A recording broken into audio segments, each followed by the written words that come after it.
जय श्री राम। स्वागत है आप सभी का एस्ट्रोलॉजर मैसेज चैनल पर। आज हम बात करने वाले हैं धनु लग्न के बारे में, यानी सेजिटेरियस असेंडेंट के बारे में। देखिए, लग्न की हम बात क्यों कर रहे हैं, क्योंकि एक लग्न के आधार पर हम बहुत सारी जानकारी देख सकते हैं। जैसे लग्न से ही पता चलता है कि व्यक्ति का व्यक्तित्व कैसा है, व्यक्ति बाई नेचर कैसा होगा, उसका एटीट्यूड कैसा होगा, फिजिकल अपीयरेंस उसका कैसा होगा, आपकी फिजिकल और मेंटल हेल्थ कैसी रहेगी, आपके सोचने समझने की क्षमता कैसी रहेगी। ये सारी जानकारी आपके लग्न से मिल जाती है। लग्न होता क्या है, जन्म कुंडली का जो प्रथम भाव होता है, फर्स्ट हाउस, वो आपका लग्न कहलाता है। और फर्स्ट हाउस लॉर्ड जो होता है, यानी प्रथम भाव का स्वामी होता है, उसे ही हम लग्नेश बोलते हैं। ये बेसिक जानकारी आपको पता होगी तो ही आप बर्थ चार्ट को आगे स्टडी कर पाओगे। जैसे त्रिकोण भाव कौन सा होता है, केंद्र भाव कौन सा होता है, मारक स्थान कौन से होते हैं, त्रिसडया भाव कौन सा है, ये बेसिक जानकारी आप हमारे प्रीवियस वीडियोज जो कि हम इस सीरीज के बना चुके हैं उनके अंदर आप आराम से स्टडी कर सकते हो। आज हम धनु लग्न स्टडी कर रहे हैं। इससे पहले हमने मेष से लेकर वृश्चिक लग्न को स्टडी कर लिया है। तो यदि आप ज्योतिष सीखना चाहते हो और आपकी भी ज्योतिष में रुचि है तो हमारे अपकमिंग कोर्स जो कि 5 अक्टूबर से स्टार्ट हो रहा है, वैदिक पाराशरी ऑनलाइन कोर्स है, इसको आप ज्वाइन कर सकते हो। इसका लिंक डिस्क्रिप्शन में आपको मिल जाएगा। तो बिना देरी के कंटिन्यू करते हैं आज की इस वीडियो को, जो कि धनु लग्न पे हम स्टडी करने वाले थे। देखिए, जब भी आप किसी बर्थ चार्ट को स्टडी करो तो आपको ये देखना है कि फर्स्ट हाउस के अंदर कौन सी राशि आ रही है। जैसे यहाँ पर 9 नंबर राशि है जो कि बृहस्पति की राशि है, देवगुरु बृहस्पति की। बृहस्पति की 2 राशियाँ हैं, धनु और मीन। जो फर्स्ट हाउस में जो साइन आता है वो आपका लग्न कहलाता है। जैसे धनु राशि है तो धनु लग्न आपका ही बनता है। और लग्नेश कौन से बनते हैं आपके, धनु के स्वामी, यानी जो राशियाँ हैं उनके स्वामी आपके पता होंगे तो आप आगे बढ़ पाओगे। देखिए, यदि आप न्यू कमर हैं तो आपके लिए जानकारी अच्छी रहेगी और आपको थोड़ा वो ज्योतिष सीख रहे हो तो भी कहीं ना कहीं आपके लिए चीज़ हेल्पफुल रहेगी।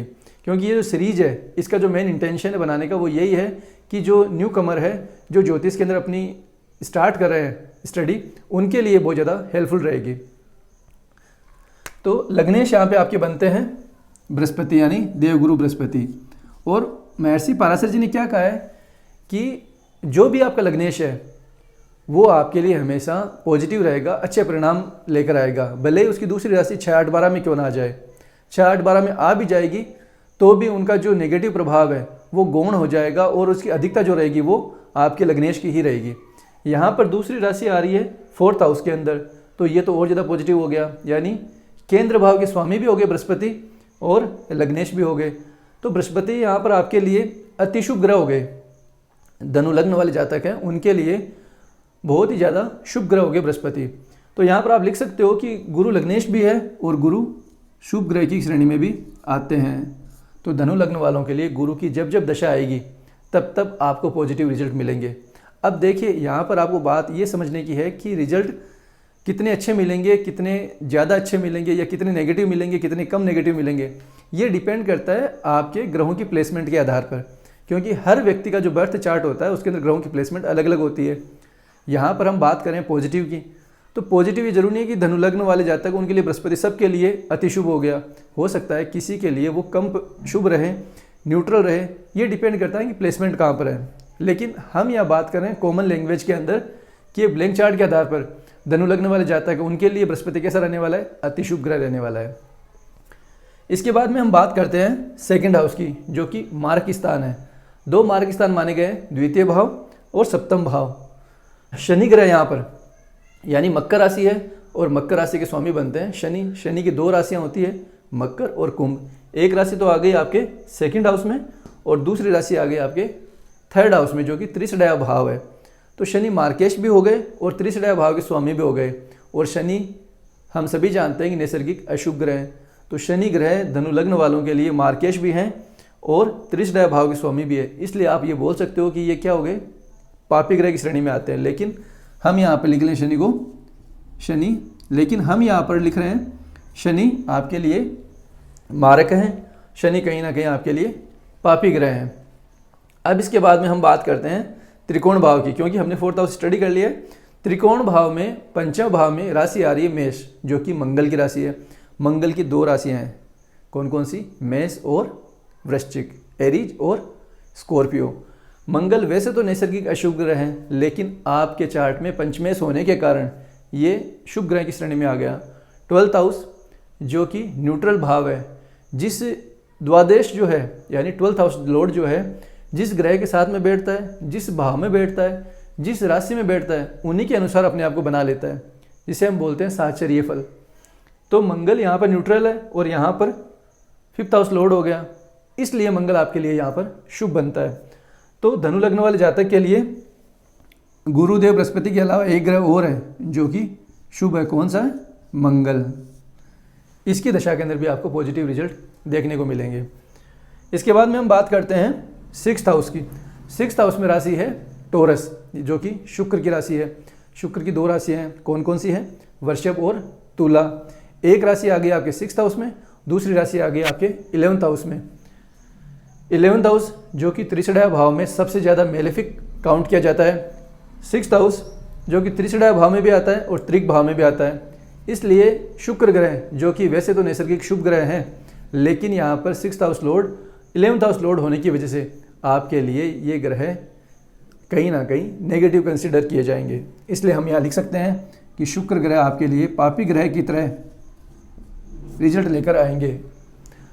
अब शुक्र ग्रह आपके लिए कितने नेगेटिव रहेंगे, कितने ज़्यादा रहेंगे, कितने कम रहेंगे, ये डिपेंड करता है शुक्र ग्रह की आपके बर्थ चार्ट के अंदर प्लेसमेंट कहाँ पर है। क्योंकि अशुभता का जो एक परिमाप रहता है वो डिपेंड करता है ग्रहों की प्लेसमेंट के आधार पर कि कितना कम रहेगा या कितना ज़्यादा रहेगा, ये प्लेसमेंट आपको बताएगी। इसके बाद में हम बात करते हैं 7वें भाव की, जो कि मारक स्थान है। और यहाँ पर राशि कौन सी आ रही? मिथुन, जो कि बुध ग्रह की राशि है। और बुध ग्रह की दूसरी राशि कौन सी है? कन्या, जो कि आपके 10th हाउस में आ रही है।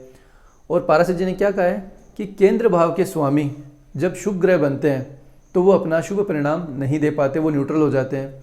केंद्र भाव के स्वामी जब नैसर्गिक अशुभ ग्रह बनते हैं तो अपना पाप प्रभाव वो नहीं दे पाते, वो भी न्यूट्रल हो जाते हैं। तो यहाँ पर बुध ग्रह न्यूट्रल हो गया और यहाँ पर मार्केश है, तो प्रभाव किसका रहेगा? मार्केश का रहेगा। तो यहाँ पर हम बोल सकते हैं कि मार्केश कौन बनता है? बुध ग्रह। मार्केश के प्रभाव आपको बुध ग्रह के ज़्यादा दिखाई देंगे, यानी यहाँ पे बुध की दशा के अंदर आपको नेगेटिव रिजल्ट, जिसे हम बोलते हैं मृत्यु तुल्य कष्ट। मार्केश क्या होता है? मृत्यु तुल्य कष्ट देने वाला ग्रह है। अब ये डिपेंड करता है आपके बर्थ चार्ट में बुध ग्रह कहाँ विराजमान है। अब हम बात करते हैं 8वें भाव की। देखिए, बर्थ चार्ट के अंदर 8वें भाव को वैसे भी हम प्रॉब्लम का कंसिडर करते हैं, ये मृत्यु का घर बोला जाता है। 8वें भाव में अंधेरा है, यहाँ से हमें अचानक परेशानियाँ देखने को मिलती है। यहाँ पर जो राशि आ रही वो आ रही कर्क, जिसके स्वामी बनते हैं चंद्रमा। तो आपके अष्टमेश कौन से हो गए? चंद्रमा। तो चंद्रमा आपके लिए मेलेफिक प्लेनेट की तरह वर्क करेंगे। वैसे तो चंद्रमा बहुत ज़्यादा नैसर्गिक शुभ ग्रह है, एक सौम्य प्लेनेट है, लेकिन अष्टमेश होने के कारण यहाँ पर चंद्रमा को पापी ग्रह के रूप में कंसिडर किया जाएगा। तो धनु लग्न वाले जातक है उनके लिए चंद्रमा जो है नेगेटिव प्लेनेट कंसिडर किए जाएंगे। अब हम बात करते हैं 9वें भाव की। 9वां भाव क्या है? 9वां भाव आपका भाग्य स्थान है। तो भाग्य स्थान में राशि कौन सी आ रही है? सिंह, जो कि सूर्य की राशि है। तो सूर्य आपके लिए भाग्येश बनते हैं। देखिए, 2 प्लेनेट ऐसे हैं, लग्नेश और भाग्येश, ये हमेशा व्यक्ति के लिए पॉजिटिव रहते हैं। अब पॉजिटिव कम ज़्यादा जरूर हो सकते हैं, लेकिन हमेशा पॉजिटिव ही रहेंगे। इसलिए सूर्य आपके लिए भाग्येश बनते हैं, जो आपके लिए हमेशा अपनी दशा के अंदर कुछ ना कुछ आपको पॉजिटिव जरूर दिखाएंगे। इस प्रकार एक ब्लैंक चार्ट के आधार पर आप सिर्फ लग्न के आधार पर इतनी सारी जानकारी स्टडी कर सकते हो कि कौन सा ग्रह आपके लिए शुभ है, कौन सा ग्रह आपके लिए अशुभ है, किस ग्रह की दशा के अंदर आपको प्रॉब्लम मिलेगी, किस ग्रह की दशा के अंदर आपको भाग्य का साथ देखने को मिलेगा। लेकिन ये स्टडी कब कर पाओगे? जब आपको राशियों का ज्ञान होगा, राशियों के स्वामी का ज्ञान होगा, ग्रहों के कारक तत्वों का ज्ञान होगा, किस भाव को हम क्या बोलते हैं, त्रिकोण भाव कौन सा है, केंद्र भाव कौन सा है, मारक स्थान कौन सा है, त्रिशड़ा किसे बोलते हैं, त्रिक भाव किसे बोलते हैं, ये जानकारी होगी तो आप अच्छे से स्टडी कर पाओगे। तो चलो कोई ना, मैं आपको एक बार शॉर्ट के अंदर कुछ रिवाइज करवा देता हूँ। देखिए, 1, 4, 7 और 10 यानी 1st house, 4th house, 7th house और 10th हाउस, इनको बोला जाता है केंद्र स्थान। मार्क स्थान 2 है, 2nd हाउस और 7th हाउस। त्रिशड़ा भाव है 3rd, 6 और 11। त्रिकोण के अंदर 5 और 9 को हम कंसिडर करते हैं।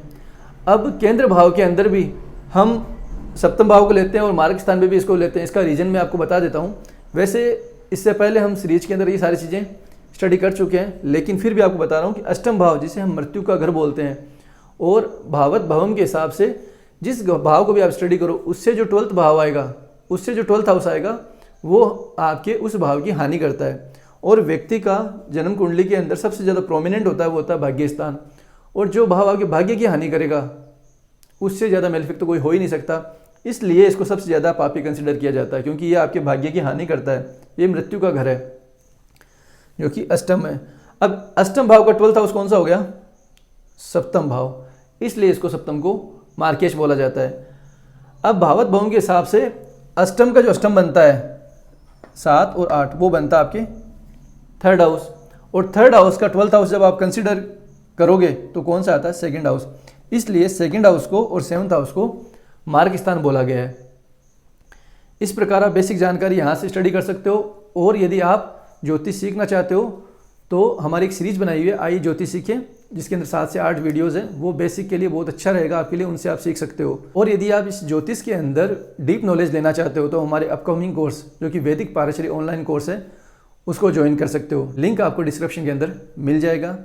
तो आज हमने धनु लग्न को स्टडी किया है और आगे हम स्टडी करेंगे मकर लग्न को। आई होप आज का ये छोटा सा वीडियो आप लोगों को पसंद आएगा और आपसे लाइक और शेयर जरूर करेंगे। तो आगे फिर मिलते हैं, तब तक के लिए जय श्री राम।